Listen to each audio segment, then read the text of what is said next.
Merci beaucoup, merci infiniment à la fois à l'Institut d'études avancées pour cette invitation et bien sûr au lieu unique pour son accueil. Nous sommes très heureux d'être là. Et je vais me charger d'introduire notre propos et effectivement de présenter succinctement le duo, puis on comprendra mieux au fur et à mesure de la soirée en quoi il consiste. Alors déjà sur le titre que nous avons choisi, Science sans conscience, 3 petits points démocratiques. Il s'agissait de s'inscrire quand même dans la commande qui était celle de l'IEA, à savoir le rapport entre écologie et démocratie. La question de la science se trouve au cœur, évidemment, de cette intersection, puisqu'il est difficile d'affronter les questions écologiques en faisant l'impasse sur les activités scientifiques qui nous permettent de comprendre soit le dérèglement climatique, soit la menace d'extinction des espèces, soit la dégradation de nos états de santé et le retour des grandes pandémies. Donc évidemment, la science est au cœur de cette affaire et c'est pour ça qu'on a voulu la mettre en exergue dans notre titre. Mais en réalité, le titre, c'est pour aujourd'hui. Demain, on fera autre chose. Après-demain, encore autre chose, parce qu'à chaque fois, dans ce duo, on fait toujours quelque chose de différent. C'est essentiel pour nous. Il faut vraiment que ce qui se passe le soir où on est là soit nouveau pour nous, même si on reprend évidemment des choses. Bien entendu, on ne repart pas entièrement à zéro, mais à chaque fois, c'est différent. Et on essaie de répondre à la demande qui nous est faite par nos hôtes. Voilà. Donc demain, on abordera les questions par d'autres notions centrales que celles de la science et celles de la science des sciences de la vie. Alors d'autre part, ce que je voulais dire, c'est que le duo, il a un nom et il a un sujet. Son sujet, c'est toujours le même, c'est la démocratie. Parce que Christophe Pébart et moi-même considérons que la démocratie est un sujet ou un objet que l'on croit connaître tous très bien, qui nous paraît extrêmement familier. On a l'impression de baigner dans la démocratie comme dans notre lieu naturel ou notre maison ou notre monde, notre univers. Et en réalité, notre conviction profonde est que c'est une chose qui est en réalité très méconnue, très mal connue, aussi bien dans sa réalité que dans son histoire. Et c'est cette situation qui nous fascine, à savoir que la démocratie, cet objet soi-disant très familier, est en réalité, bien plus qu'on ne le croit, une véritable énigme. Oui, alors bonsoir à toutes et à tous. Je voulais prolonger ce que vient de dire Barbara juste d'un mot pour dire que pour nous, débattre de la démocratie, c'est aussi, au-delà du fait d'éclaircir une notion ou un concept politique, c'est aussi pour nous une tentative qui, à mon avis, à notre avis, n'est pas encore désespérée, qui est de sortir de l'étau infernal extrême droite ou Macron. Et que nous pensons qu'une manière de sortir de cet étau consiste à sortir de l'alternative en tant que telle et d'inviter chacun et chacune à réfléchir à la démocratie, de façon à proposer un terme qui nous paraît positif, qui nous paraît intéressant à investir, susceptible d'interprétations divergentes, et qui nous fait oublier un peu ces sondages successifs qui nous préparent jusqu'à la une de Libération, je crois, d'aujourd'hui ou d'hier, qui nous préparent comme ça, petit à petit, à l'arrivée de l'extrême droite au pouvoir, à moins qu'elle ne soit déjà au pouvoir, on ne sait plus vraiment. Voilà, je rends la parole. Oui, alors, merci, ça me permet de dire que je me sens dans un moment un peu étrange, où, en fait, jusqu'au 16 mars dernier, date du 49-3, j'avais le sentiment qu'on avait été très malins tous les deux, qu'on était un petit peu perdus dans le monde, en ayant eu cette intuition très audacieuse et très juste qu'en fait, la démocratie, on croit la connaître, on croit être dans une démocratie, puis en fait, on ne sait pas ce que c'est, puis peut-être qu'on n'est pas dans une démocratie. Mais je nous sentais un petit peu seuls ou avec quelques marginaux à avoir ce genre de questionnement. Et donc, notre coup de théâtre, qui était de transformer notre duo en pièce de théâtre, m'apparaissait comme ayant une espèce de fraîcheur incroyable, quelque chose d'un peu décoiffant, si je puis dire. Et depuis le 16 mars dernier, je suis un petit peu moins à l'aise, puisque j'ai l'impression soudain que nous sommes rejoints par tout le monde, par cette interrogation. En fait, par exemple, en France, est-ce que c'est bien une démocratie ? Question qui paraissait complètement irrecevable il y a encore 5-6 semaines, très provocatrice, très gênante.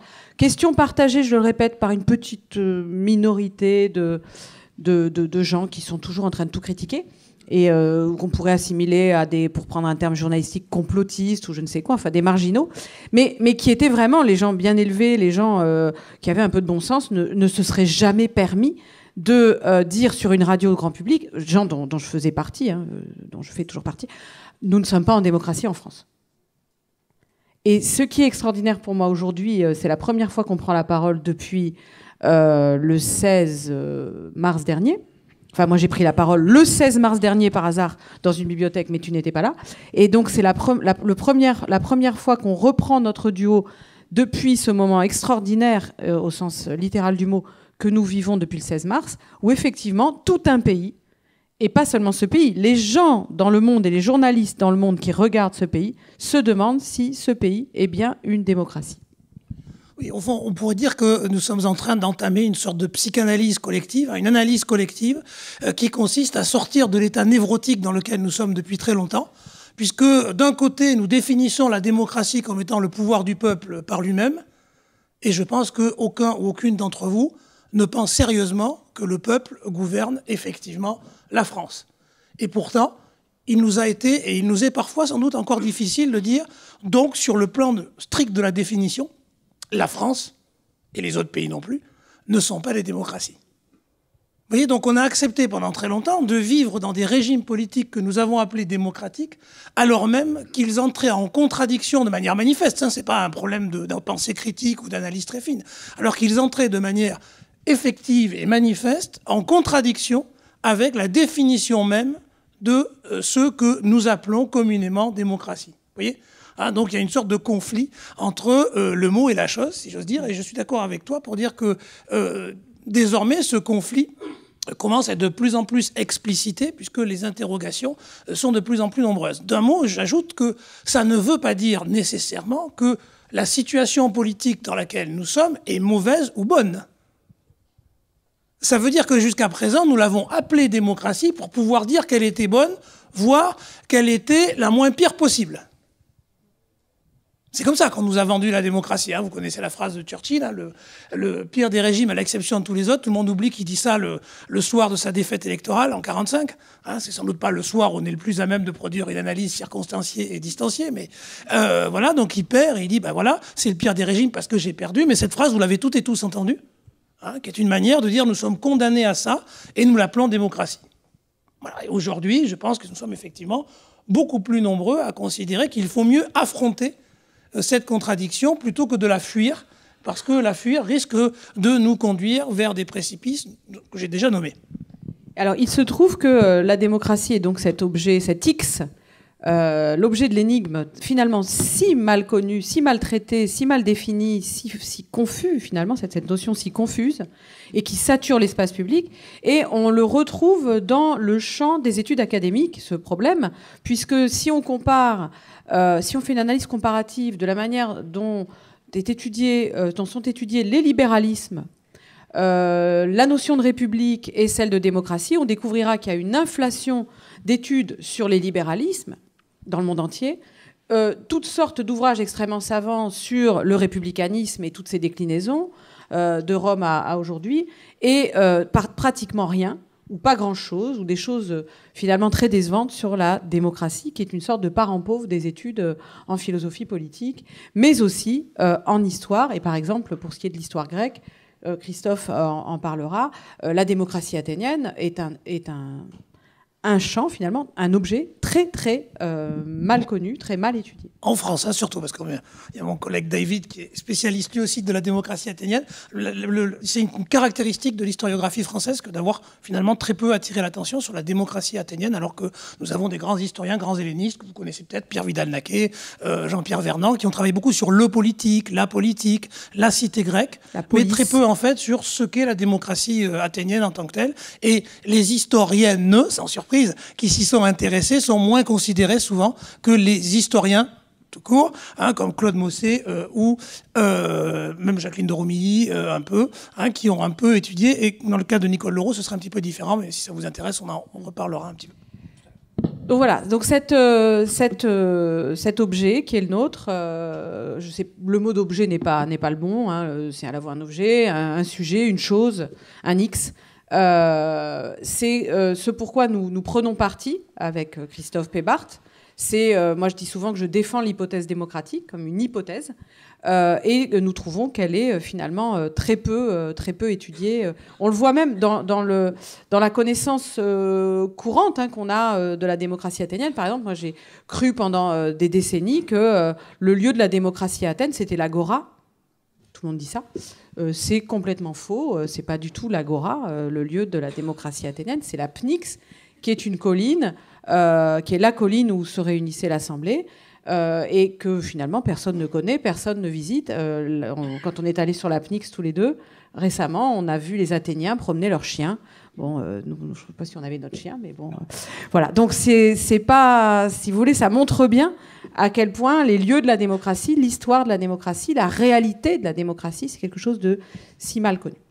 Alors, je voulais, pour commencer... Pratique, ça. C'était pas prévu, ça. Ouais. Alors, pour commencer, je voulais vous lire un petit texte qu'on avait rédigé et que vous n'avez pas eu. Alors, comme tout travail mérite salaire et reconnaissance, je me suis dit que c'était bien de vous le lire pour essayer de rentrer dans cette problématique de la démocratie, dans cette énigme, par vraiment l'angle précis qui est celui du cycle de l'IEA sur écologie et démocratie. La première question qu'on a posée dans ce texte est la suivante. La crise écologique et sanitaire nous oblige-t-elle à plus de démocratie ? Cette question est une vraie question parce que ça ne va pas du tout de soi, vous allez vous en rendre compte tout de suite. Parce qu'on peut se demander si, au contraire, elle ne doit pas nous conduire, cette crise écologique et sanitaire, à douter de ce régime, de la capacité de ce régime à nous gouverner. En invoquant la notion de bien commun, l'écologie politique paraît se situer d'emblée dans une perspective démocratique. Hein, le commun, l'intérêt collectif, l'intérêt général, pensé pour le plus grand nombre. Mais dès que l'on s'intéresse à la manière dont ces biens communs sont définis, c'est le plus souvent une conception résolument hiérarchique du savoir qui s'impose, celle selon laquelle le bien collectif ne pourrait être déterminé de manière juste que par les plus compétents d'entre nous, à savoir les scientifiques, les spécialistes, voire les experts. On revisitera bien sûr ces figures. Alors, le nouveau libéralisme auquel nous avons affaire aujourd'hui, et dont je parlerai à un moment dans notre conférence, il ne s'en tient plus du tout au fameux vieux laisser-faire qui a été théorisé depuis Adam Smith, hein, l'idée qu'il fallait laisser faire les interactions sociales, qu'il fallait laisser faire la lutte des intérêts, les interactions économiques et sociales, pour que un équilibre, une harmonie surgissent spontanément par des phénomènes d'autorégulation.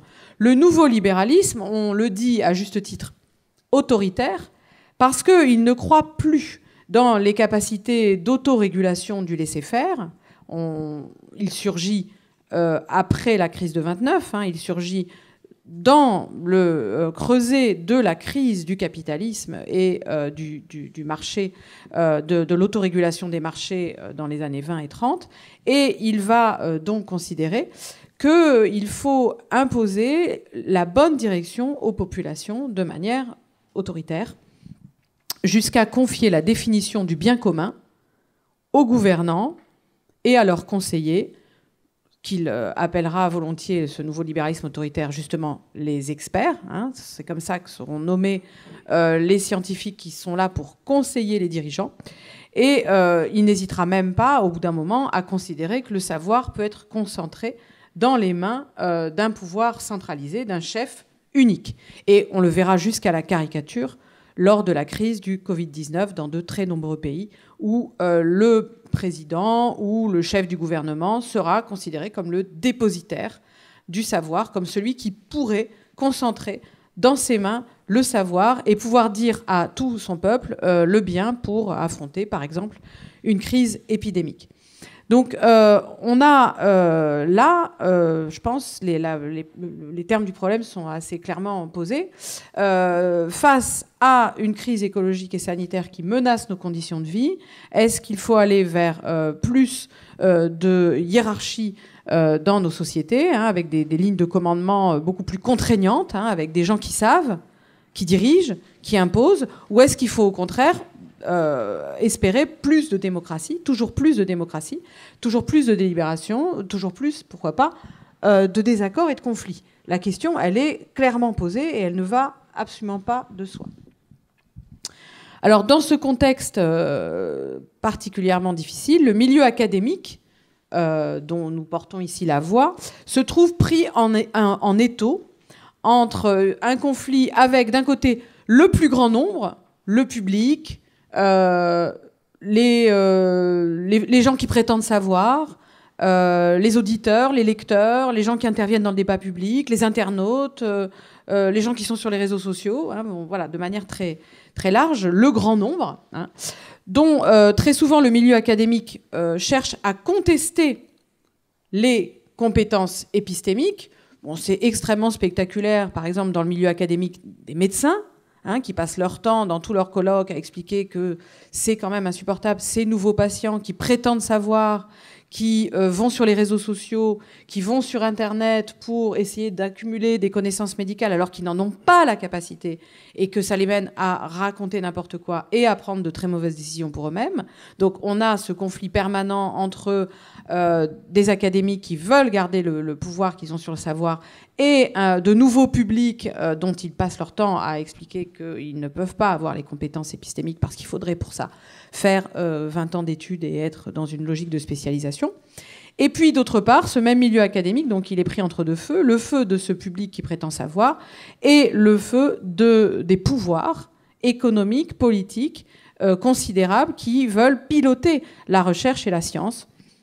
Un pouvoir économique et politique de plus en plus clairement invasif sur le savoir, qui maintenant ne se cache plus dans ses réformes, hein, et dit très clairement que le pilotage managérial de la science, finalement, relève plus de la science, mais relève des managers de la science, c'est-à-dire de ceux qui savent quel est le bien pour la société et qui sont effectivement les dirigeants et les experts, hein, qui, dans une alliance qui n'a pas grand-chose à voir avec la science, devraient nous expliquer où doivent aller les activités académiques. Alors, pour essayer de nous sortir de cette ornière, vraiment, je dois le dire, quand même extrêmement étouffante, hein, où on ne voit pas très bien... surtout pour essayer de résoudre l'équation qui porte sur cet X, il nous faut aller chercher des constantes, en quelque sorte, comme quand on veut résoudre une équation. Si on n'a que des X, des Y, des Z, et qu'on n'a absolument pas de constante, absolument aucune réalité à un moment pour essayer de résoudre l'équation, on ne peut pas. Et alors, moi, ce que je me suis dit, quand je me suis confrontée à ces questions... je suis rentrée dans ces questions par les problèmes de santé publique au départ. Hein. Donc je suis rentrée dans la question de la crise écologique par le biais de la santé publique et plus spécifiquement des maladies chroniques. C'est comme ça que je suis entrée dans la question. Et je me suis dit que si je voulais affronter correctement la notion de démocratie, il fallait quand même à un moment ou à un autre que je me forme sur... peut-être la seule expérience de démocratie historiquement attestée que nous connaissions, puisqu'il y a ce soupçon dont je vous parlais sur sommes-nous vraiment une démocratie, à savoir la démocratie athénienne. Et dans mes premières recherches, j'ai très vite été déçue, puisque je me suis heurtée à ce que décrivait Christophe, à savoir que quand on regarde dans l'historiographie française, dans le discours aussi des philosophes, etc., on va trouver, en lieu et place de la démocratie, beaucoup de réflexions sur la politique, sur la police, sur la cité, sur la citoyenneté, mais pratiquement rien, en fait, sur la démocratie. Et c'est comme ça que j'ai été amenée à travailler avec Christophe, puisque depuis des années, il travaillait sur cet objet, et c'est comme ça qu'on a décidé de constituer ce duo avec donc un regard croisé sur cette notion. Alors comme je suis sûr que sans doute la question commence déjà à apparaître dans beaucoup d'esprits dans cette salle, évidemment, la meilleure manière d'évacuer la question de la démocratie athénienne, c'est l'évocation de la sainte trilogie, les femmes, les étrangers, les esclaves. Je suis sûr que tout le monde y a pensé en disant mais pourquoi ils nous parlent de ça, les femmes ne votent pas, il y a des esclaves et ils ont un statut particulier pour les étrangers. Alors, bon, maintenant, j'ai remarqué ça, quand j'étais petit, on disait ça. Mais quand j'étais petit, c'était déjà quelques décennies, donc on avait une autre conception des étrangers. Maintenant, vu comment on les traite, en général, la question du traitement des étrangers disparaît pour évacuer la démocratie athénienne de la catégorie démocratie, puisque finalement, un statut de métèque, c'est-à-dire d'étranger résident, c'est quand même bien mieux que d'être noyé en Méditerranée. Donc il est difficile aujourd'hui de nous considérer comme un exemple dans le traitement des étrangers, tant notre attitude, en particulier depuis 2015, quand les réfugiés politiques sont devenus des migrants, donc des gens en balade, en déplacement, et non plus des réfugiés politiques, ce qu'ils sont redevenus quand ils sont devenus ukrainiens. Vous avez remarqué, les Ukrainiens sont des réfugiés, ils ne sont pas des migrants. Ils veulent rentrer chez eux, ils ne sont pas musulmans, donc ils ont beaucoup d'avantages par rapport aux autres. Donc eux, ils ont droit à réfugiés. Si vous regardez à partir du 24 février, on les a immédiatement appelés réfugiés, alors que pour les autres, c'était migrants. Évidemment, ça n'a pas du tout la même considération. Pourquoi je dis ça? Parce que c'est ce qu'on apprend dans les programmes scolaires. Alors pourquoi on l'apprend comme ça dans les programmes scolaires? Parce que ça nous permet, comme ça, d'avoir une place pour la démocratie athénienne qui consiste à en faire une sorte d'ancêtre lointaine, mais dont on a passé finalement le temps à s'éloigner au nom de la modernisation de la démocratie, et dont notre système serait l'avènement. C'est la fin de l'histoire, 89, Fukuyama, nous sommes donc la fin de l'histoire, tout ça on en a fini, etc. Alors, pour éviter d'en débattre trop longtemps, bon, l'esclavage, c'est une question sur laquelle éventuellement on pourrait revenir un peu plus longtemps, mais c'est surtout sur la question des femmes, parce que c'est celle qui est la plus immédiate. Si vous voulez, on peut toujours dire que c'est un progrès que les femmes votent, et c'est sans doute un progrès dans l'absolu. Mais si vous interrogez cette question par rapport à la démocratie, la question n'est pas uniquement de savoir qui vote, mais la question est de savoir si le vote vous permet de gouverner effectivement la cité.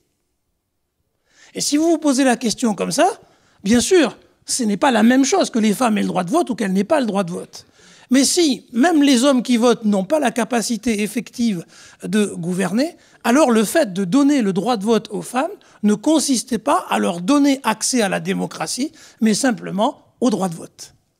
Raison pour laquelle, vous voyez, la question de la nature démocratique du régime, est-ce que le peuple gouverne effectivement, tout en acceptant la question que la définition de ce qu'est le peuple est une question politique importante, vous voyez, n'empêche pas de considérer qu'Athènes puisse être une démocratie, même avec un nombre de citoyens restreint, sans les femmes, etc.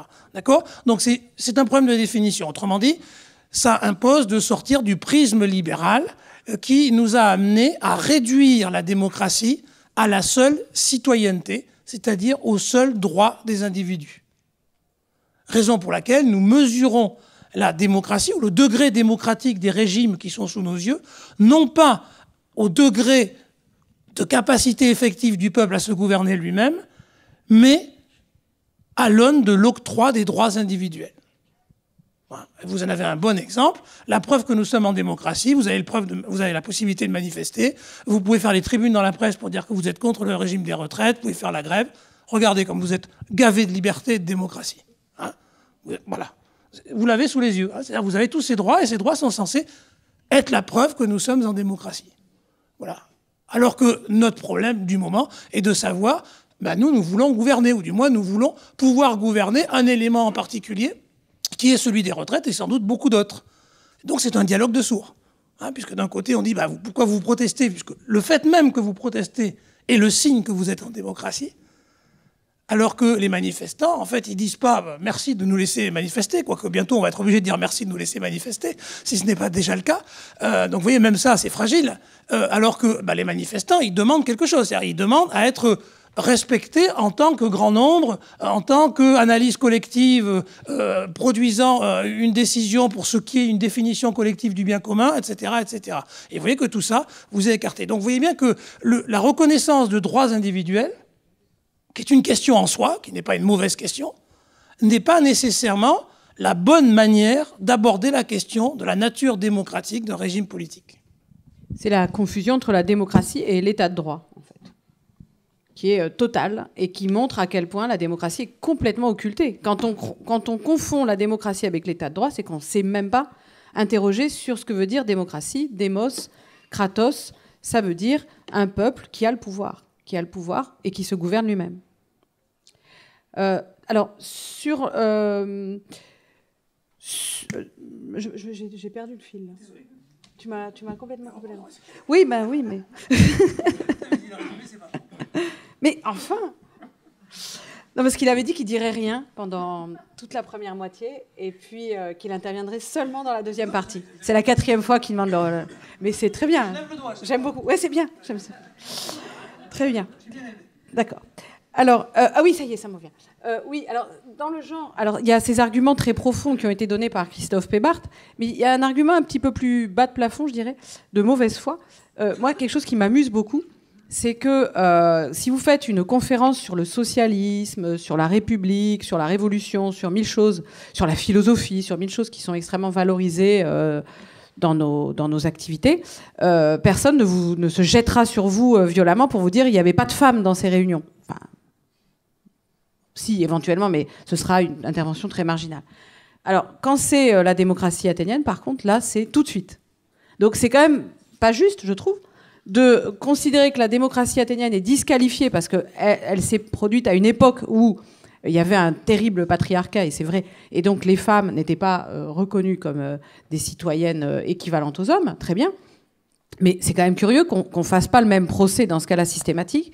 Dans ce cas-là, il faudrait disqualifier la philosophie. Il n'y avait pas de femmes dans ces réunions de philosophes. Il faudrait disqualifier tous les mouvements socialistes ou presque, parce que la plupart du temps, à part quelques grandes exceptions illustres, il n'y avait pas de femmes. Il faudrait regarder tous les grands mouvements progressistes du 18e, du 19e siècle. C'est des salons d'hommes. Hein. Bon, voilà. 2 fois, on trouve des femmes qui auront œuvré à un moment pour les droits, etc. Très bien. Mais très profondément, ce sont des sociétés patriarcales où il n'y a pas d'égalité entre les hommes et les femmes. Est-ce que ça discrédite pour autant toutes ces activités ? Couramment, non. Sauf quand c'est la démocratie athénienne. Donc là, il y a quelque chose, pour moi, qui est un symptôme, c'est une mauvaise foi qui nous traverse tous, hein, puisqu'on a tous le même réflexe. Immédiatement, on a cet écran qui vient disqualifier la démocratie athénienne. Eh bien, c'est cet indice qu'on est dans le doute permanent sur la possibilité même de ce régime, la fameuse névrose dont tu parlais. On se dit en démocratie et on doute en permanence que ce soit possible. La seule grande expérience historique attestée, on doute même que ce soit vrai. Et quand on va un peu plus loin, on dit mais de toute façon, on est trop nombreux, de toute façon, la société est trop complexe, de toute façon, le peuple n'est pas compétent, etc., etc. Donc c'est cette énigme vraiment qui nous fascine.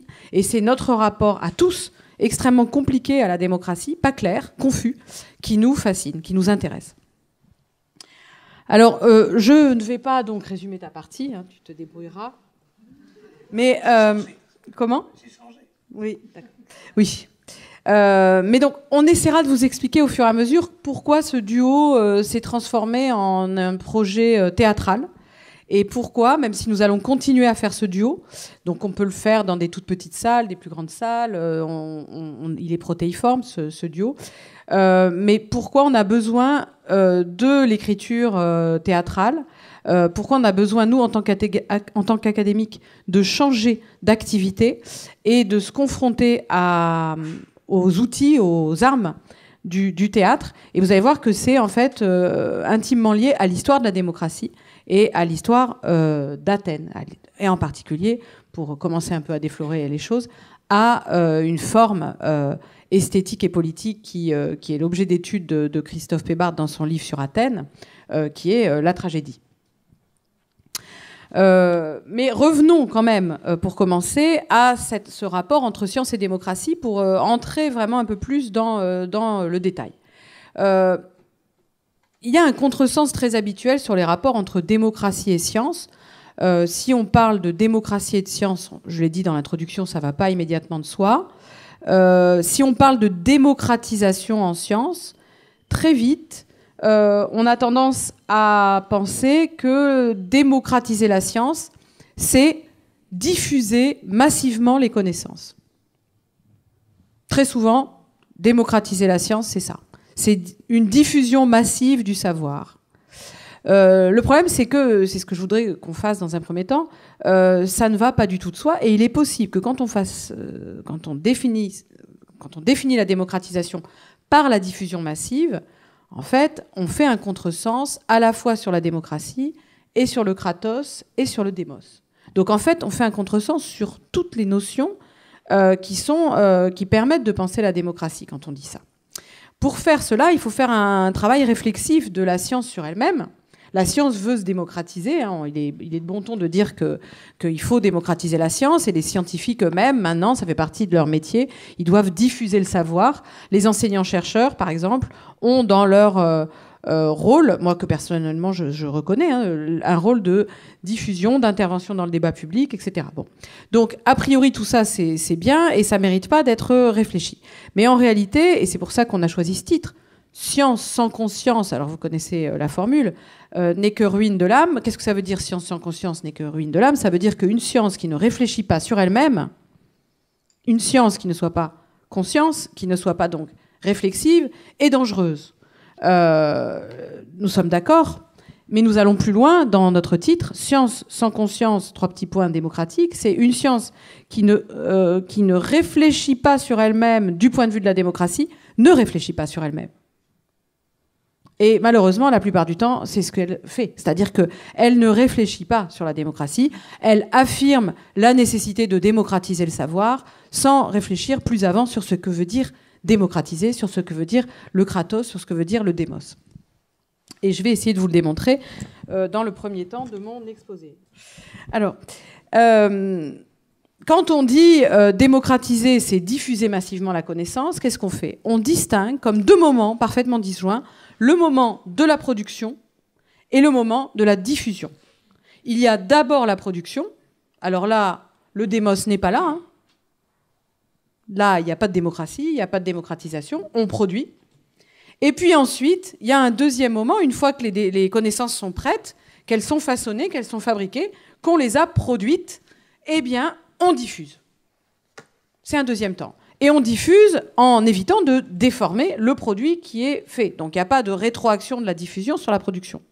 Enfin, il faut vraiment éviter. Parce que s'il y a une rétroaction, ça va être une vulgarisation, ça va être une perte de qualité.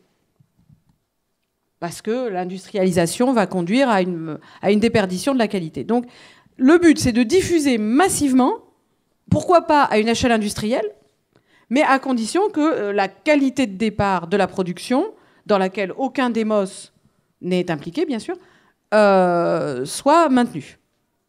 Vous voyez, c'est ça le raisonnement. Démocratiser la science, c'est ça que ça veut dire la plupart du temps. Et donc, puisqu'il n'y a pas de démos dans cette affaire, qu'est-ce que ça veut dire ici, le démos? Eh bien, c'est la masse des individus qui sont considérés comme des réceptacles passifs. Ils reçoivent un produit qui a été produit par d'autres. Exactement la même chose pour la démocratisation de l'enseignement supérieur. J'ai lu une multitude d'ouvrages et de livres, d'articles sur la démocratisation de l'université et de l'enseignement supérieur ou de la démocratisation même de l'école.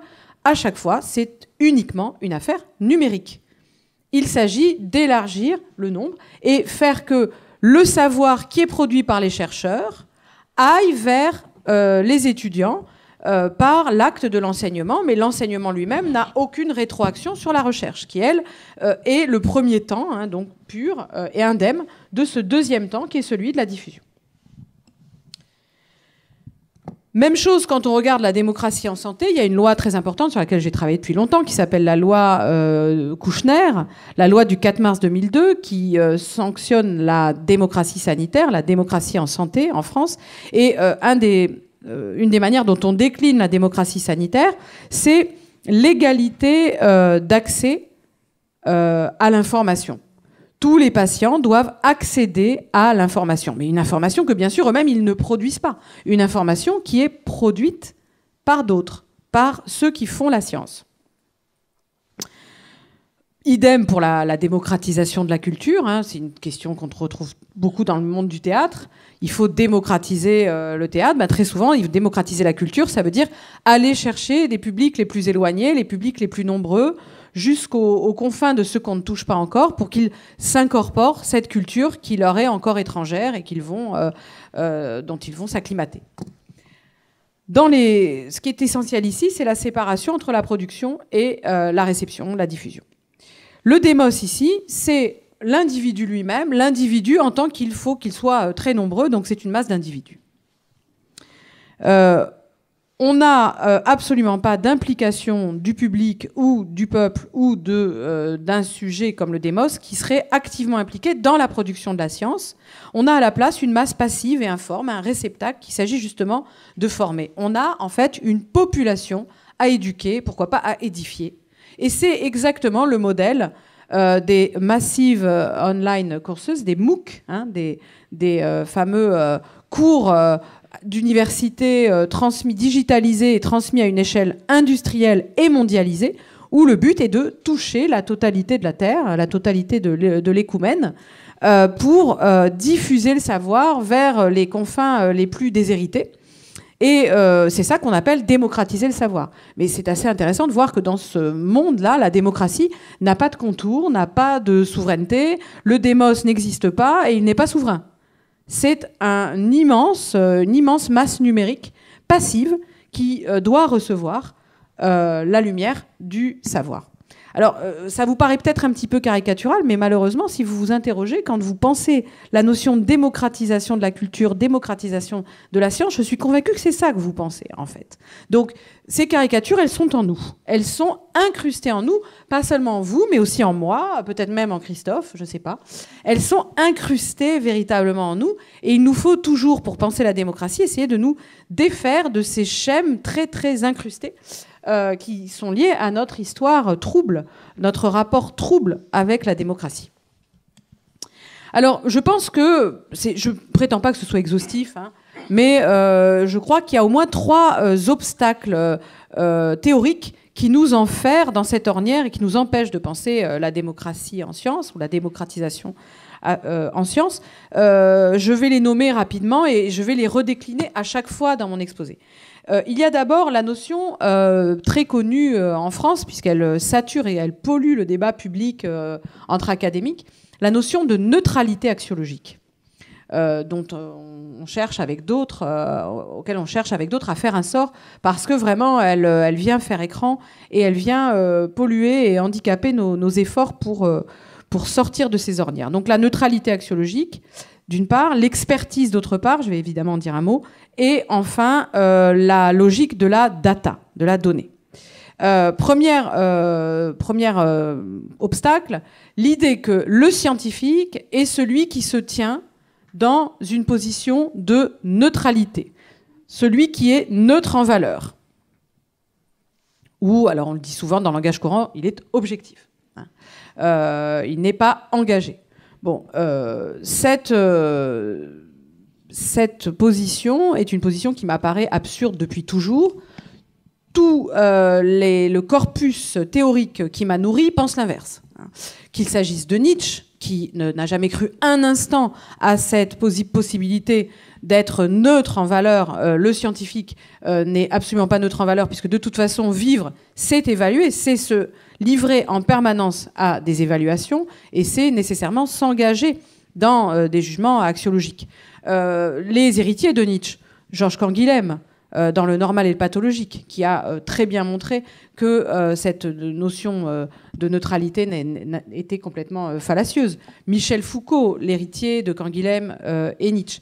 Et aussi une autre école philosophique qui me nourrit beaucoup dans son combat contre la métaphysique et ses fondations platoniciennes, le pragmatisme américain, en particulier de John Dewey, qui revendique clairement l'engagement en valeur de la science, puisque pour lui, la science n'est jamais, j'y reviendrai, une observation, hein, mais c'est toujours un ensemble d'actions. Et c'est seulement sur la base fallacieuse du platonisme qui a divisé le monde entre un monde d'action technique et un monde d'idéalité qu'on pourrait simplement contempler, qu'on pourrait croire que la connaissance consiste simplement à contempler des étangs, ou voire l'être lui-même. En réalité, et Dewey se revendiquera toujours de la rupture des modernes, hein, de Descartes, de Bacon, pour dire non, la science ne cherche pas à contempler l'être, la science c'est un ensemble d'actions de contrôle sur l'environnement, c'est un ensemble d'actions qui sont évidemment engagées axiologiquement. On fait des choix, on choisit des directions et on les réévalue, etc. Alors, la neutralité axiologique, elle vise à dissimuler l'intérêt qui, en fait, fonde l'action de connaître. Elle vise à dissimuler les engagements dans lesquels tout sujet de recherche, tout sujet de savoir est pris. Et elle vise à désactiver les fameux biais qui vont être constamment invoqués pour expliquer l'incompétence épistémique de la population, du démos ou du peuple. Pour ce qui est de l'expertise, c'est une notion récente qui pose problème parce que, évidemment, elle repose sur cette idée de neutralité axiologique, d'absence d'intérêt, cette idée qu'on a une vision complètement désengagée, purement objective, d'une portion, en général minuscule, du réel, puisqu'on est dans une logique d'hyperspécialisation dans l'expertise. Et de manière complètement incompréhensible, l'expert est censé, en délivrant cette donnée minuscule, miniature, sur la minuscule portion de réalité qu'il croit pouvoir approcher, l'expert pourrait éclairer par cela le dirigeant qui prendrait la bonne décision. On a du mal à comprendre comment ce miracle est possible, comment la rencontre entre le savoir redéfini de cette manière et l'action qui serait l'apanage du dirigeant puisse permettre de prendre la bonne décision. C'est pourtant malheureusement cette alliance qui s'est imposée un peu partout comme la bonne alliance.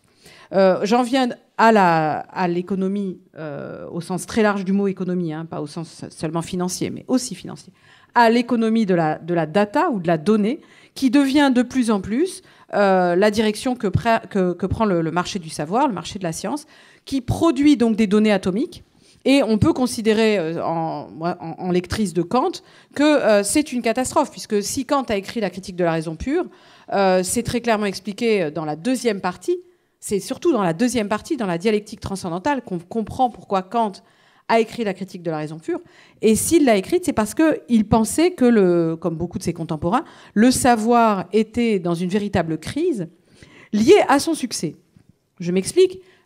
Au XVIIIe siècle, on a une explosion des savoirs régionaux et une crise de l'ontologie générale, des scolastiques et des classiques.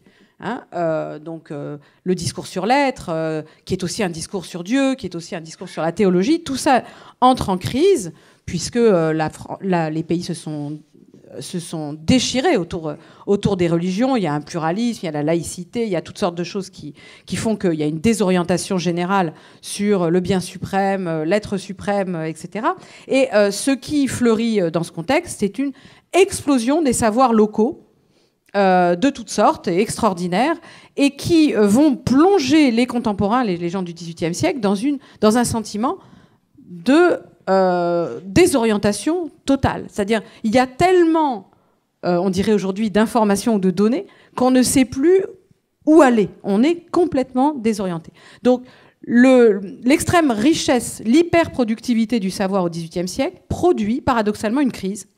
Et c'est précisément pour cela que Kant écrit la critique de la raison pure, pour essayer de trouver un nord, un sud, une boussole pour s'orienter dans cette immense masse de savoir qu'il compare à un océan. Et ce qu'il dit, c'est que la seule solution, c'est de rêver à une unité systématique du savoir. C'est de rêver à un système qu'on ne possède plus, mais vers lequel il faut sans cesse tendre, en essayant de considérer que toutes nos connaissances doivent converger vers une unité à venir, qui est l'unité du système, et qui va donc nous obliger à travailler ensemble et à penser l'architecture de notre savoir, qui sinon est complètement éparpillé dans une sorte de chaos amorphe. Alors, les héritiers de Kant au XIXe siècle, les idéalistes allemands, reprendront ce projet, mais critiqueront Kant parce qu'ils trouveront qu'il ne faut pas en rester à l'idée. Il ne faut pas en rester à l'idée jamais atteinte de système. Il faut réaliser le système. Il faut réaliser le système vraiment en chair et en os, encore, dans des bâtiments, dans des locaux, dans des institutions qui existent vraiment et qui permettent de vivre cette unité systématique du savoir, cette organisation encyclopédique du savoir dans des corps qui se parlent, qui s'échangent le savoir et qui s'organisent entre eux. Et cette idée extraordinaire, c'est l'idée allemande d'université. L'université, ça va être ce lieu où tous les savoirs doivent vivre ensemble, s'organiser et ne plus correspondre à cette espèce de chaos dans lequel on coule, mais véritablement un effort réflexif permanent pour organiser le savoir, essayer de constituer une sorte d'architectonique, mais qui ne soit pas abstraite, qui ne soit pas idéale, mais qui soit vécue concrètement dans des bâtiments, dans des locaux, dans une discipline de tous ceux qui participent à cette communauté universitaire. Alors, si on regarde cette histoire, dont moi je suis héritière en tant qu'universitaire, hein, la fameuse idée humboldtienne de l'université, qui s'écarte des idéalistes allemands, mais qui partagent avec eux quand même cette notion-là, eh bien, on peut se dire qu'aujourd'hui, c'est une catastrophe. C'est-à-dire que c'est le danger qu'essayait de conjurer Kant qui a complètement tout englouti. C'est-à-dire que ce ne sont même plus des connaissances parcellaires, c'est même plus des connaissances, ce sont des datas. Donc d'abord des données, donc c'est les empiristes qui ont complètement remporté le jeu, mais qui maintenant, ces empiristes sont finalement supplantés par l'intelligence artificielle et par la logique de la data, qui est en fait un produit qu'on peut numériser, qu'on peut digitaliser et qu'on peut valoriser sur un marché. Et qui va complètement échapper à ses producteurs. On parle souvent, à propos de l'économie de la data ou de la production des data, on parle souvent, à juste titre, de boîte noire. C'est-à-dire que personne n'y comprend même plus rien. C'est-à-dire il y a une telle inflation de données massives que plus aucun cerveau humain n'est capable de comprendre en fait la logique de cette inflation. Et donc, avec cela, on voit difficilement comment une démocratie va pouvoir s'orienter sur un tel modèle de la science. La neutralité axiologique est complètement fallacieuse. L'expertise qui repose sur une data atomique, tout cela crée un chaos atomique, mais ne crée pas du tout les moyens de s'orienter politiquement à bon escient, de manière rationnelle, dans un monde compliqué.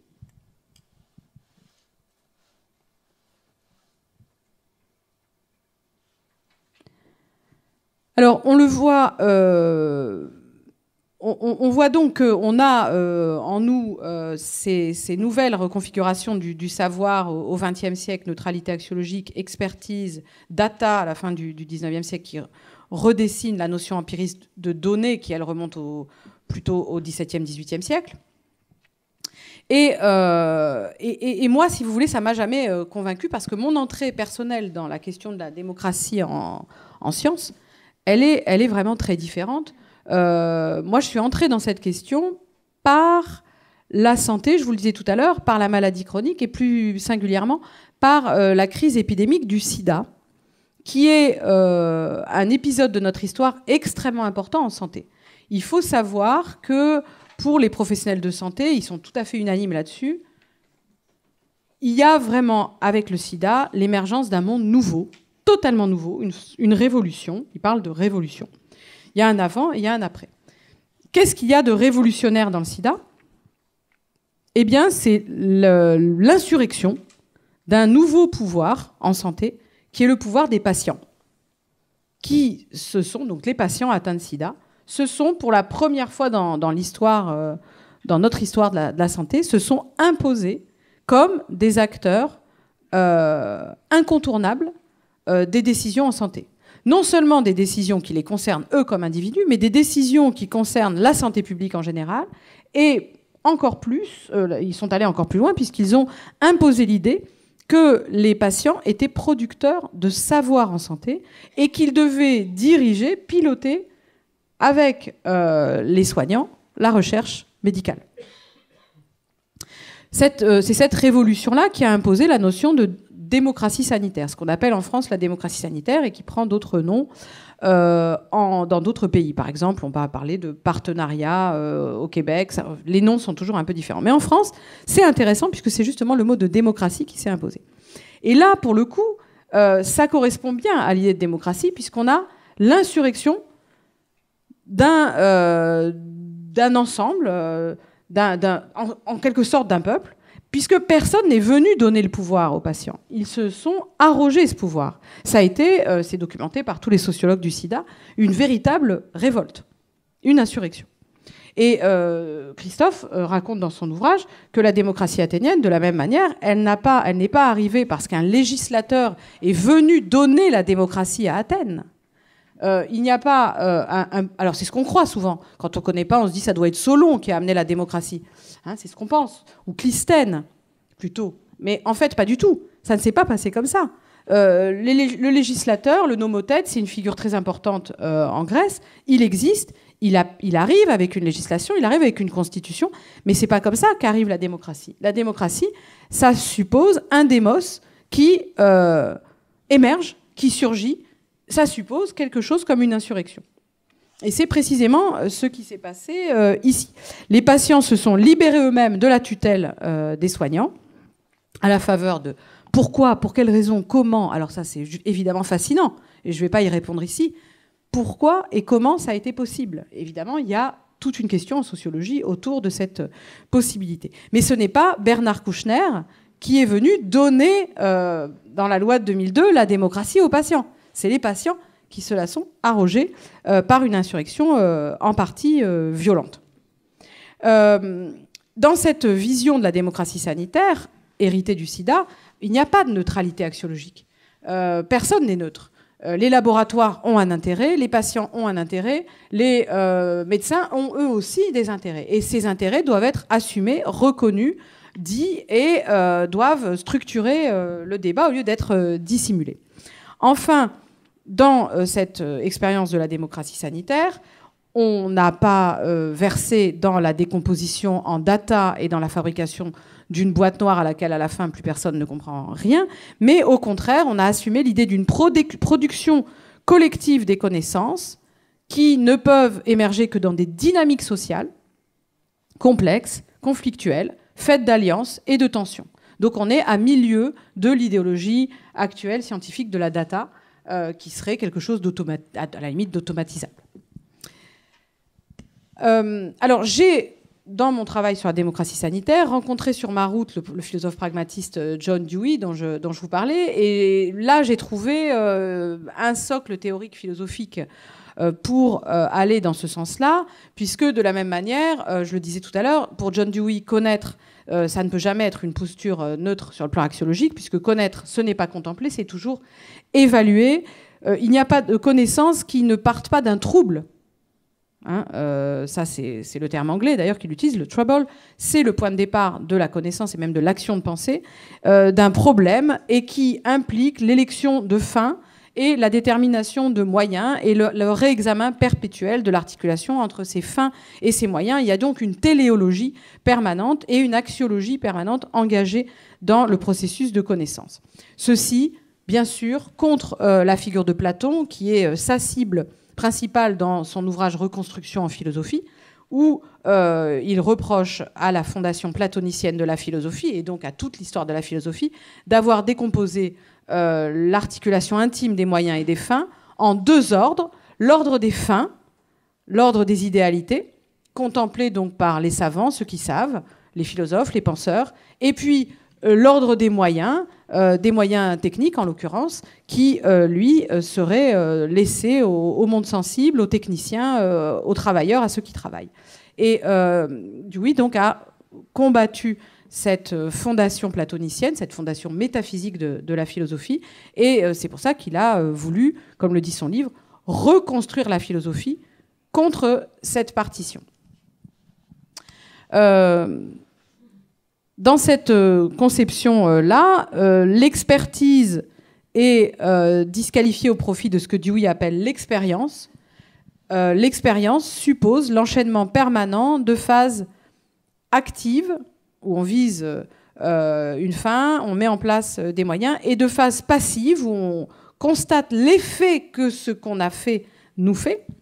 Et dans cette vision-là, le sujet du savoir est à la fois acteur et récepteur de ce qu'il fait. Donc la position de l'expert n'est pas possible. Quand vous regardez la manière dont sont structurées les études médicales, c'est exactement ça. Vous avez d'un côté ceux qui souffrent, les patients, une masse passive, sur laquelle on fait des essais, qui se prêtent comme des cobayes, on pourrait dire, à ces essais, et qui sont donc uniquement le pôle passif de l'expérience. Et puis vous avez ceux qui pensent l'expérience, qui agissent, qui prennent des décisions, qui sont les experts, et qui, eux, ne souffrent jamais, n'éprouvent jamais les conséquences charnelles, concrètes, intimes des expériences qu'ils mettent en place. Et donc pour Dewey, cette décomposition par le modèle de l'expertise entre les phases actives et passives de l'expérience conduit, cette décomposition entre les phases actives et passives conduit tout simplement à détruire l'expérience elle-même. Et donc à détruire la logique même du laboratoire dans laquelle celui qui est dans le laboratoire est engagé entièrement dans ce qu'il fait. Puisque par exemple, le sujet cartésien, pour lui, il transforme la nature. En transformant la nature, ça a un effet sur lui-même. Transformer la nature, si vous relisez le discours de la méthode, c'est pas pour le plaisir de contempler la nature, c'est la transformer pour la vie, c'est-à-dire pour notre propre vie. Si vous lisez le discours de la méthode, pour produire de tels progrès sur la vie que nous vaincrons les maladies, la mort, etc. C'est ça qui est inscrit dans le projet du discours de la méthode. Donc ce sont des effets sur nous-mêmes. Il ne s'agit absolument pas d'une contemplation désintéressée du monde de l'être. Donc il y a une rupture assumée avec les scolastiques et avec Aristote et Platon chez Descartes, revendiquée par Dewey. Donc la logique du laboratoire, c'est une logique dans laquelle les sujets du savoir sont résolument engagés. Ce qu'ils font leur fait quelque chose. Et on est pleinement dans les questions de l'écologie. C'est-à-dire que le scientifique qui fait de la science, qui fait du nucléaire ou qui fait de l'énergie photovoltaïque, il fait quelque chose à son propre environnement et il se fait quelque chose à lui-même et à ceux qui sont avec lui. Il n'y a pas de coupure entre le savoir et l'action, entre l'expérience scientifique et la transformation de l'environnement, puisqu'il s'agit précisément de transformer l'environnement de manière fine et contrôlée, au lieu de le faire de manière aléatoire, désordonnée et irrationnelle.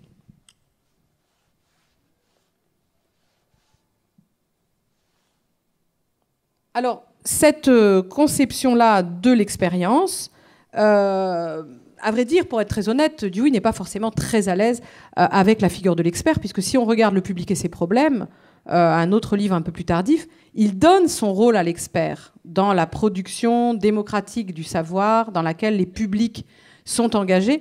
Il dit on a besoin de l'expertise. Pourquoi il est gêné? Parce qu'il voit bien que le savoir ne peut progresser que par l'hyperspécialisation. Et donc, ça donne sa légitimité en quelque sorte à la notion d'expert, et c'est bien le terme anglais expert qui est utilisé dans le texte.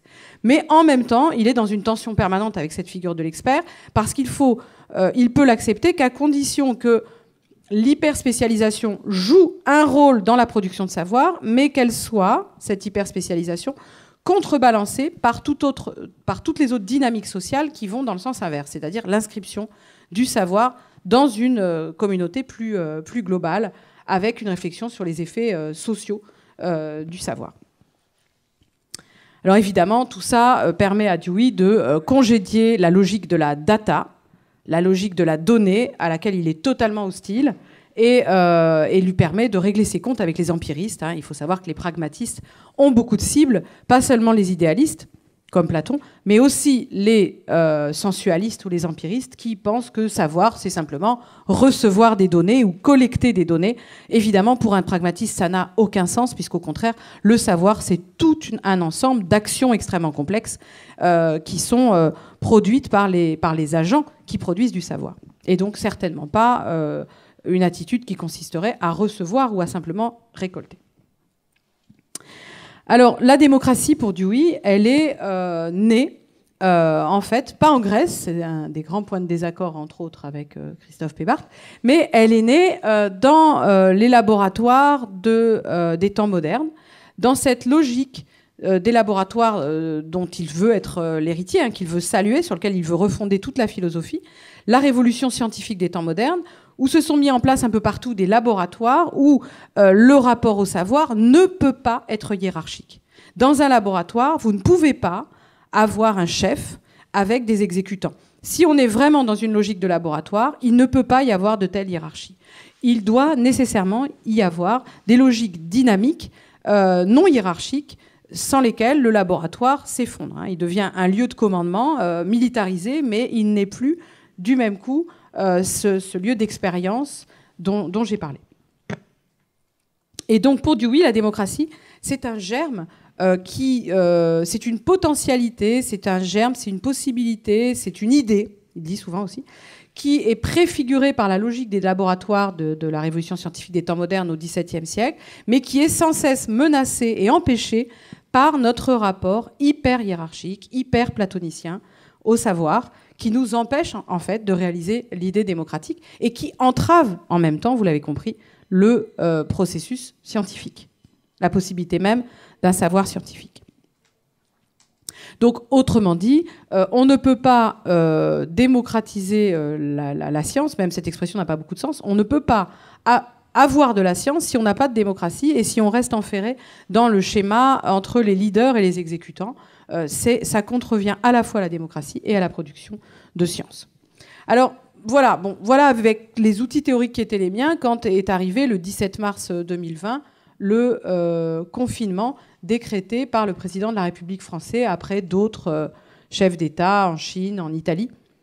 Et donc vous pouvez comprendre, j'imagine, maintenant que vous êtes plus familier de mon appareil conceptuel, mon corpus théorique, mon sentiment de stupéfaction. Non pas devant l'émergence d'un virus. J'étais absolument pas stupéfaite que surgisse un virus.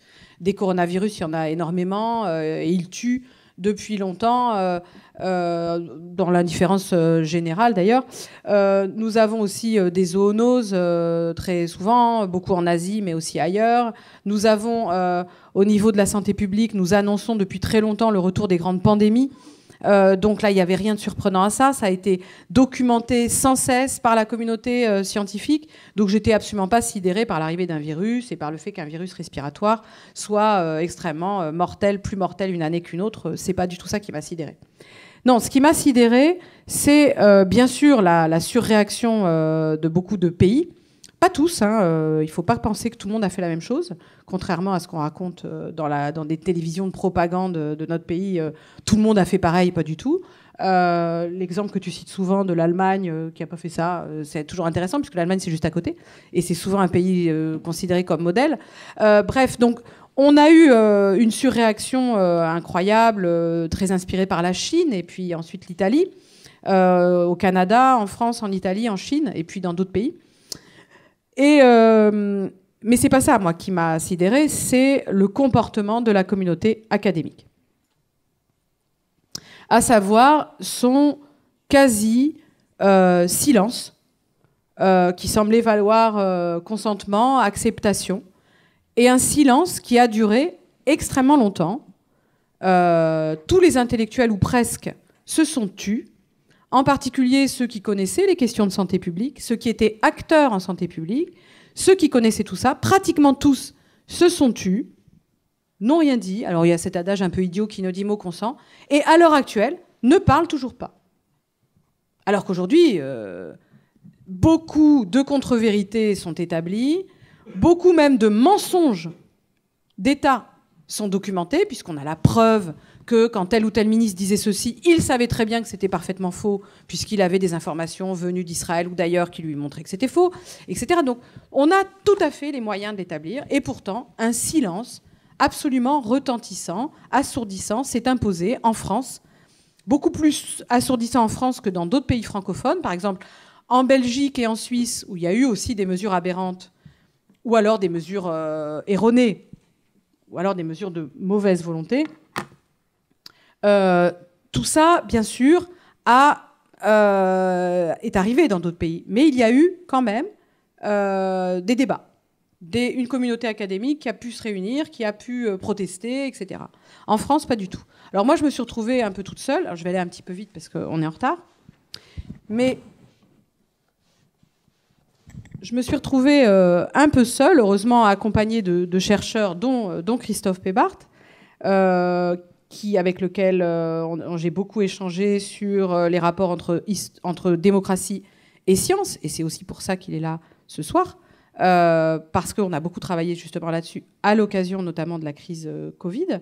Mais quand j'ai pris la parole en mon nom, alors aidée par cette communauté de chercheurs en histoire, en santé publique, etc., je me suis retrouvée un peu seule, un peu surexposée. J'avoue que je suis assez mécontente, même très fâchée, je dois dire, de voir que ce silence perdure, cette incapacité à mettre des mots sur cette expérience catastrophique perdure. Et donc, moi, je me suis engagée, quitte à en devenir pénible, à chaque fois que je prends la parole publiquement, tant que cet état de fait durera, eh bien, je continuerai à parler du Covid. Peut-être que ça va durer encore 30 ans, si Dieu me prête vie encore 30 ans, mais je continuerai à en parler à chaque fois. Alors, qu'est-ce qui s'est produit jusqu'à ce que tout le monde en parle, et à ce moment-là, si tout le monde veut bien en parler, je parlerai d'autre chose. Alors, qu'est-ce qui s'est passé au moment de cet effondrement? D'abord, une dissimulation totale des conflits d'intérêts, n'existaient plus. Soudain, on est passé dans une logique où on parlait au nom du bien avec un B majuscule. Alors, on s'est mis, la communauté scientifique, enfin ceux qui prétendaient la représenter, s'est mis à désigner des fins aberrantes. Je vais vous donner quelques exemples, je n'ai pas le temps de détailler. Nous allons éradiquer le virus, vous l'avez entendu? Mais c'est absurde. Pas une personne qui connaît les coronavirus ne peut croire un instant qu'on peut éradiquer un coronavirus. Un coronavirus ne s'éradique pas, ça ne s'est jamais produit. Bon, on va éradiquer les coronavirus et on va rentrer dans une immense expérience collective pour éradiquer le Covid-19. Ça n'a aucun sens. Pourtant, c'est ce qu'on nous a raconté. Ensuite, on nous a dit on va éviter les variants. Après avoir dit c'est un virus qui ne mute pas. Tout ça est faux. Jean-François Delfrécy est infectiologue, il n'est pas virologue. Ça ne l'autorise pas à dire n'importe quoi. À ce point. Ça n'a pas de sens. Il faut savoir que le conseil scientifique ad hoc qui a été fabriqué par Macron dans la panique pour éviter qu'il y ait une conduite par les autorités sanitaires habituées à gérer les épidémies. Donc, il a fabriqué ne comportait pas de virologue. Il y avait tout ce que vous voulez. Il y avait beaucoup de gens du sida qui sont arrivés avec des idées autour du sida, de l'infectiologie, etc., le traitement des patients, la non-stigmatisation, mais qui étaient complètement différents. C'était une toute autre épidémie. Donc, ils sont arrivés avec leurs lunettes sida et ils ont imposé des choses qui n'étaient pas du tout appropriées. Ou parfois, quand ils ont essayé de faire des choses appropriées, le président ne les suivait pas. Ensuite, il fallait faire baisser le R0 de X unités, donc des choses totalement arbitraires. Il fallait bloquer la transmission virale par le vaccin. Jamais Pfizer et Moderna n'a vendu son vaccin comme pouvant empêcher la transmission virale. Même eux n'osaient pas le dire, tellement il n'y avait aucun fondement. Ça nous a pourtant été vendu comme tel, et c'est comme ça c'est sous ce prétexte qu'on a suspendu des soignants, en disant que quand ils n'étaient pas vaccinés, ils mettaient en danger leurs patients. Mais il n'y avait aucun fondement scientifique à ces folies. Enfin, ça n'était fondé sur rien. Alors, ils ont pu penser dans un premier temps que peut-être il y avait une baisse de la transmission virale, parce qu'il y a eu une baisse de la charge virale. Pendant quelques semaines, il y a eu cette illusion, je crois, de bonne foi de certains. Mais très vite, ils se sont rendus compte que c'était faux. Et ça a continué à être véhiculé partout, alors que nous savions très bien que c'était faux. Petit à petit, vous avez vu dériver toute la communauté scientifique, et tant pis pour ceux qui se sont tus, après tout, il fallait parler. Même si c'est pas simple de savoir pourquoi ils se sont tus. Est-ce que c'est de l'autocensure? Est-ce qu'ils ont été censurés quand ils ont voulu parler? Tout ça, il faudra beaucoup, beaucoup d'études historiques pour l'établir. En tout cas, la fin, à la fin des fins, était que la population croit au vaccin, c'est-à-dire à la science. Inculquer à la population la croyance, il faut croire au vaccin. Rappelez-vous, c'est ce qui était dit. Vous devez y croire. Et pourquoi? Parce que c'est l'indice que vous croyez dans la science. Donc à la fin, on s'est mis à avoir un discours parfaitement religieux, c'est-à-dire en trahison totale de la révolution scientifique des temps modernes, qui refuse, c'est bien comme ça qu'elle se signale, qui refuse tout argument d'autorité, qui refuse l'argument de la foi, de la confiance, de la croyance. Précisément, on entre dans une démarche rationnelle scientifique quand on refuse de s'appuyer sur la foi. Et là, on est arrivé à l'idée que la science, c'est le bien, donc il faut y croire et donc il faut se soumettre. Alors, on a bien sûr eu une manipulation extrême de l'expertise avec son petit côté atomique. Donc, quand les pouvoirs politiques voulaient enfermer tout le monde, on appelait des infectiologues. qui forcément expliquaient qu'il fallait enfermer tout le monde. Et quand ils voulaient tout réouvrir, on appelait des psychologues ou des pédiatres qui expliquaient qu'il fallait forcément tout réouvrir. C'est facile d'instrumentaliser un expert qui ne parle que de son petit morceau et qui ne regarde pas avec la population dans son ensemble les dynamiques sociales dans leur ensemble. Donc on a eu une caricature, poussée jusqu'à l'absurde, de la manipulation de la science par la voie de l'expertise. Et on est entré dans la logique la plus caricaturale de la data, avec des données auxquelles plus personne ne comprenait rien. On est allé au maximum de la boîte noire, où les soignants sont devenus des prestataires exécutant des guidelines déterminés par des autorités, ils ne savaient pas comment, ils ne savaient pas pourquoi, et exécutant des actes auxquels ils comprenaient eux-mêmes rien du tout. Donc ils ont vacciné à tour de bras, exécuté en fait des commandements auxquels ils ne comprenaient rien, à tel point qu'aujourd'hui, je peux vous affirmer que si le Covid revenait sous une autre forme, etc., il n'y a aucun savoir clinique développé par les soignants de cette épidémie, puisque ça leur a été tout simplement impossible, puisqu'ils étaient là comme exécutants de décisions relevant finalement d'une gestion des datas algorithmiques quasi automatisées par des arbres de décision, par des guidelines. Voilà. Donc on a là un effondrement et c'est la raison, c'est pourquoi, comment c'est possible. Alors j'avais une clé pour le comprendre, c'est ce que j'ai essayé d'expliquer dans les deux tracts Démocratie en pandémie et santé publique année zéro, que j'avais développé dans Il faut s'adapter, le livre sur le nouveau libéralisme autoritaire. Et j'avais montré qu'en fait, on avait déjà cette vision de la science dans ce nouveau libéralisme autoritaire, à savoir que, oui, la science existe, mais elle n'a de sens que pour réaliser le bien commun, qui est la mondialisation du monde, qui permet l'innovation, et qui permet l'ouverture permanente des marchés. Et donc, on a un solutionnisme technologique qui va s'imposer en lieu et place de la logique de la science. Et c'est pour ça que, face à une épidémie, on va chercher une solution hyper technologique qui va être très bien remplie par l'ARN messager qui surgit à ce moment-là et la digitalisation. Donc, on est dans une vision typiquement néolibérale de la science et de la résolution des crises. Nous dégradons en permanence notre environnement et nous fabriquons en permanence les moyens hyper technologiques et extrêmement coûteux sur le marché de réparer nos dégâts par donc des vaccins qui coûtent extrêmement cher, une digitalisation qui permet d'engraisser un capitalisme numérique financiarisé, etc. Et comme vous l'avez vu, à l'issue de cette crise Covid, les économies réelles sont dévastées. Le capitalisme financiarisé a explosé dans ses bénéfices. C'est extrêmement clair. Donc on a eu bien sûr cette vision-là de la science, une instrumentalisation donc, par les dirigeants, par les leaders, des experts qui sont au service de ces nouvelles fins. Et enfin, l'idée que le peuple, revenons à la démocratie, le peuple n'est pas un peuple parce que le peuple n'existe pas. C'est une fiction des démocrates naïfs. Nous n'avons que des publics ou des populations. Et ces populations, elles sont incapables, elles n'ont pas de compétences épistémiques, elles sont par principe irrationnelles. Elles sont par principe irrationnelles parce qu'elles sont par principe inadaptées au changement. Donc les populations, donc les Français, mais aussi tous les autres, alors les Français en particulier, parce qu'ils souffrent d'une histoire qui les handicape tout particulièrement, parce qu'ils sont dans le ressentiment révolutionnaire, etc. Mais toutes les populations sont décrétées incompétentes sur le plan épistémique, parce qu'elles sont rétives au changement, elles ont peur de l'innovation, et elles ont toutes sortes de biais qui les conduisent à rejeter le nouveau, à être dans la défiance. Et donc, tout l'enjeu va être de rééduquer, réadapter, finalement, le savoir va devenir quels sont les moyens permettant de conduire les populations dans la bonne direction. Et toute la communauté académique va être réquisitionnée pour produire ce qu'on appelle cet accompagnement sociétal de l'innovation et du changement. Et il sera donc parfaitement logique qu'à la fin, ce soit des cabinets de consultants spécialisés en sciences comportementales, en psychologie comportementale, comme la BVA Nudge Unit, qui a fabriqué la fameuse auto-attestation de sortie.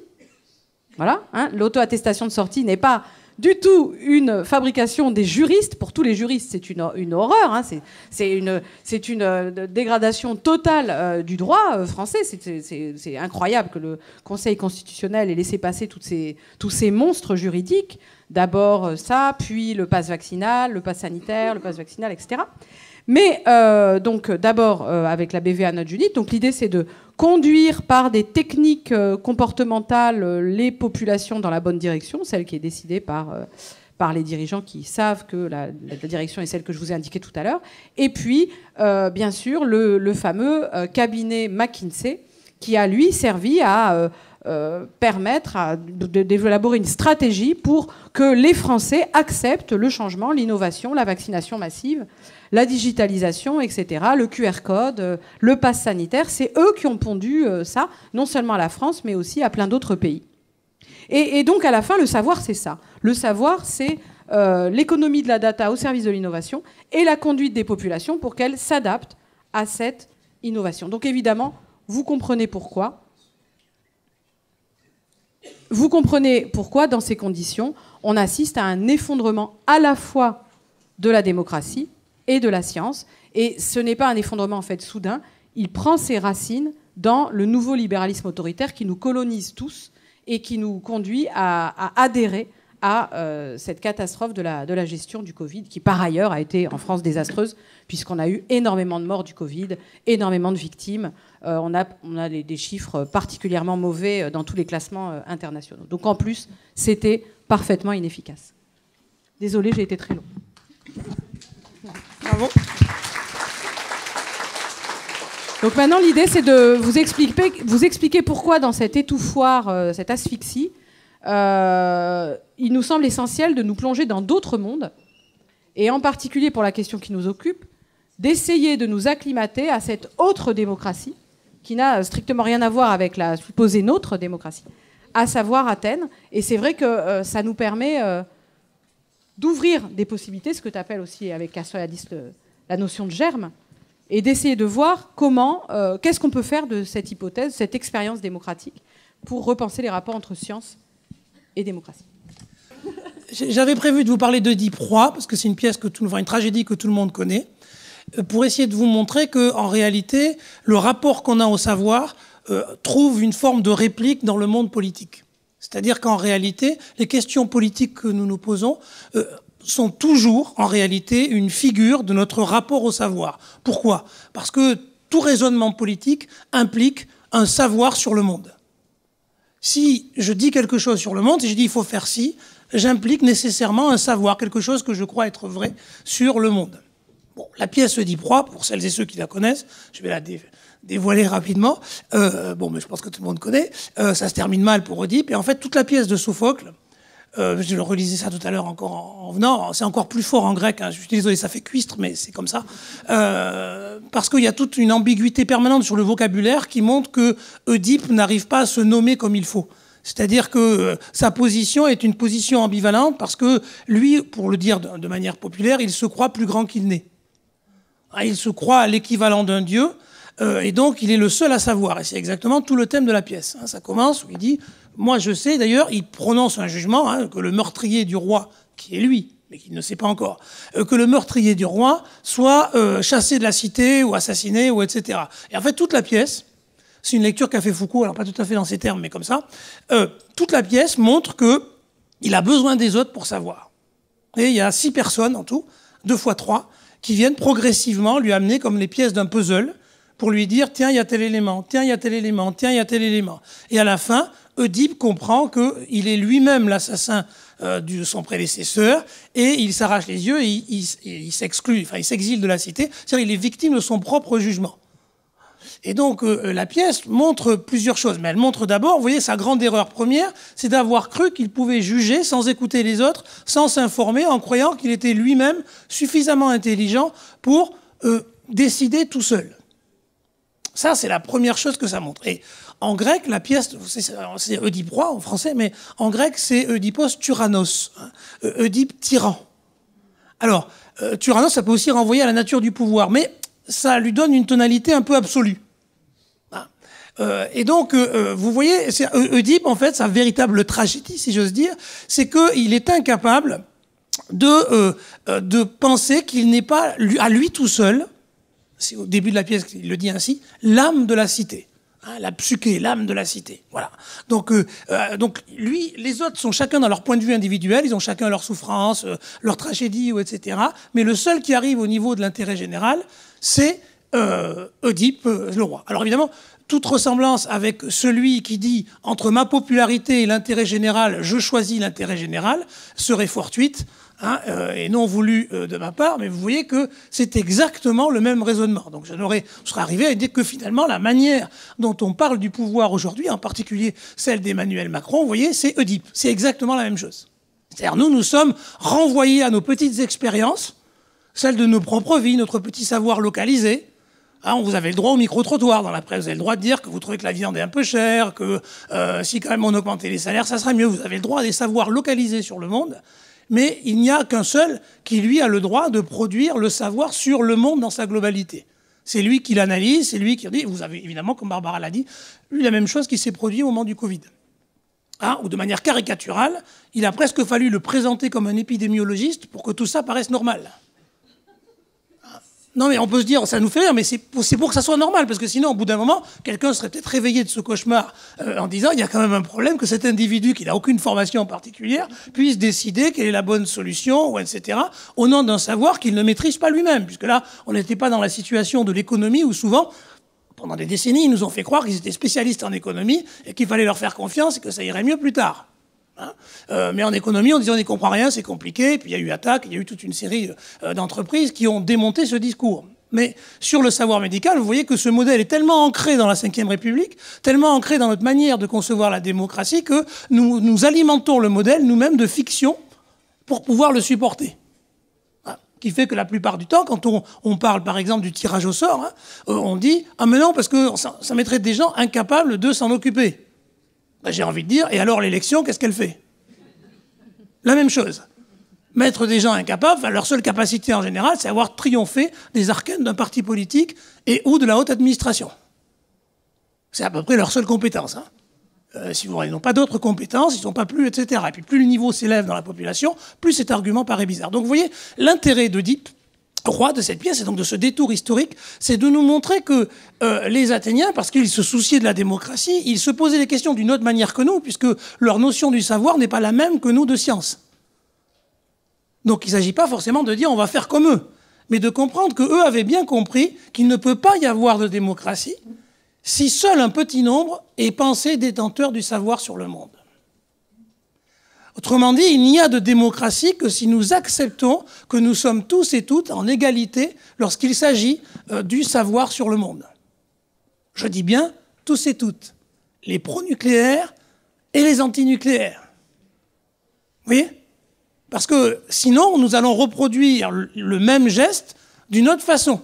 C'est-à-dire que nous allons garder le même système, mais simplement nous allons le préférer parce qu'il nous semblera être conforme à ce que nous pensons être la vérité. C'est-à-dire, nous risquons de nous transformer à notre tour en des Oedipes. Alors, arrivé là, on allait arriver à l'université parce que nous sommes face à un problème qui est de dire, mais alors, si tout le monde a une partie de vérité du monde, on ne peut plus décider, puisqu'à chaque fois, il y en a, lui, il pense ça, elle pense ci, bidule. Vous voyez, donc on est prisonnier. Donc le danger, c'est une forme de relativisme absolu qui fait qu'on va tous s'enfermer dans notre petit village, dans notre petit coin, en disant on va tous régler nos petits problèmes à notre échelle, et puis le reste.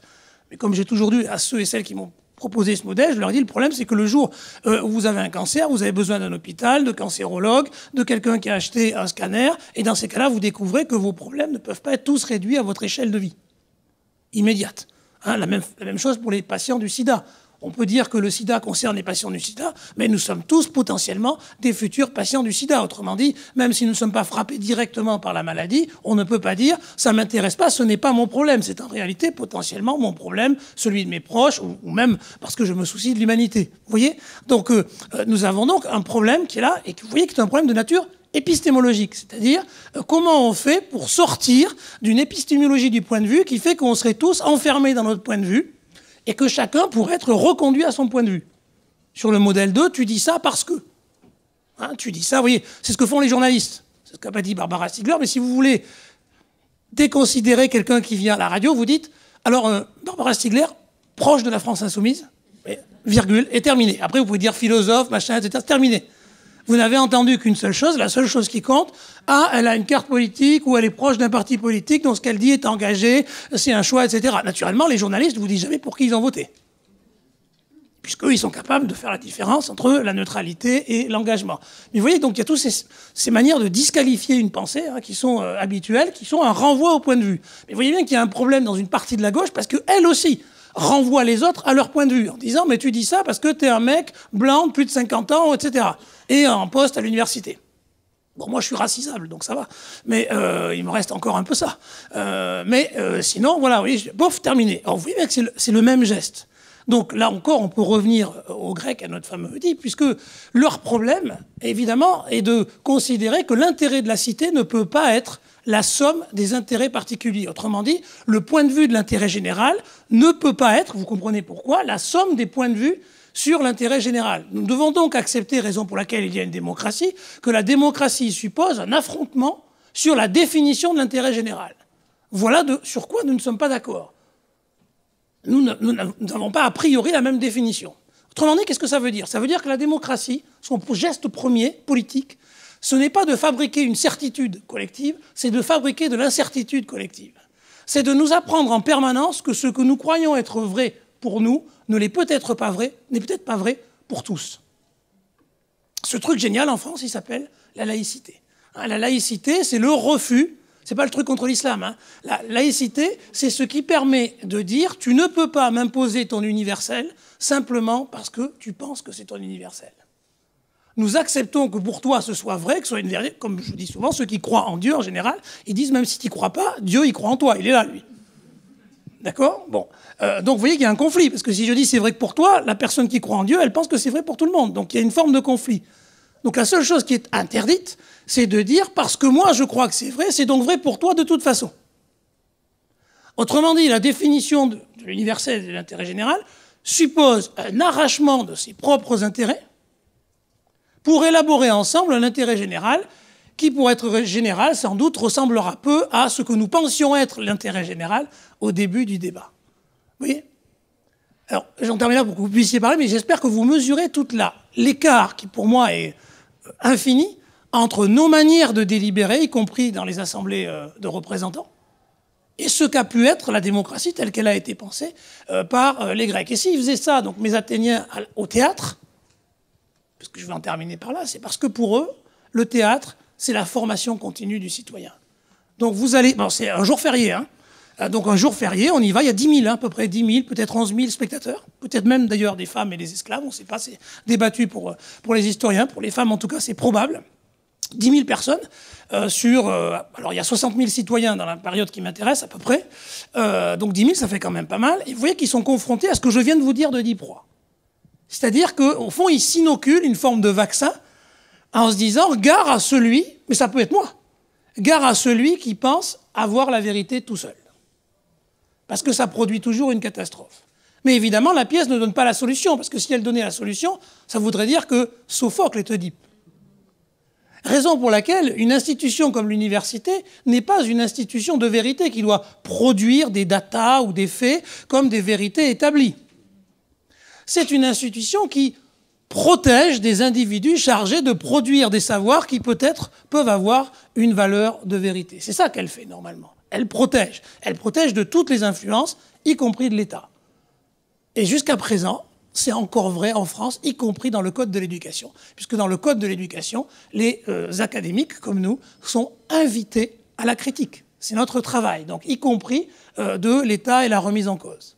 Là encore, depuis quelques années, vous avez vu à quel point les universitaires sont maltraités par leur tutelle et se maltraitent parfois entre eux. Puisqu'il arrive même que certains universitaires font des pétitions publiques pour demander des sanctions contre d'autres universitaires. Ce qui est la fin de l'université. Vous voyez, c'est-à-dire on peut avoir autant de désaccords qu'on veut, mais il est hors de question de considérer que c'est sanctionnable. Nos désaccords font partie même de la vie, puisqu'il y aura toujours des désaccords. Donc vous voyez que, à minima, la démocratie, ça suppose ça. Alors, est-ce que pour autant, c'est là-dessus qu'on peut finir, ça nous amène à abandonner en quelque sorte la question de vérité. Vous voyez, en disant, dès lors, il n'y a pas de vérité, mais tout est une forme de consensus. Hein, c'est pas sûr, c'est un débat qui mérite d'être tenu. En tout cas, disons que l'apport des sciences sociales, de mon point de vue, est ici majeur, puisque ce que disent les sciences sociales sur la vérité, c'est que puisque toute production de vérité est déterminée socialement, c'est fabriqué, comme l'a dit Barbara, c'est situé, ici et maintenant, la seule question qui vale pour apprécier le savoir produit, c'est dans quelle mesure ce savoir résiste à la disparition de ses conditions de production. Et donc, il faut un certain temps de réflexion, de débat, de remise en cause permanente, jusqu'à ce que ça fasse 30 ans, 40, 50 ans, suffisamment longtemps pour qu'on puisse réexaminer ça sans être nous-mêmes replongés dans les mêmes conditions qui légitiment sa production. D'accord ? Donc, vous voyez, il nous faut du temps, etc. Donc, on n'est pas obligé d'abandonner la question de la vérité, hein.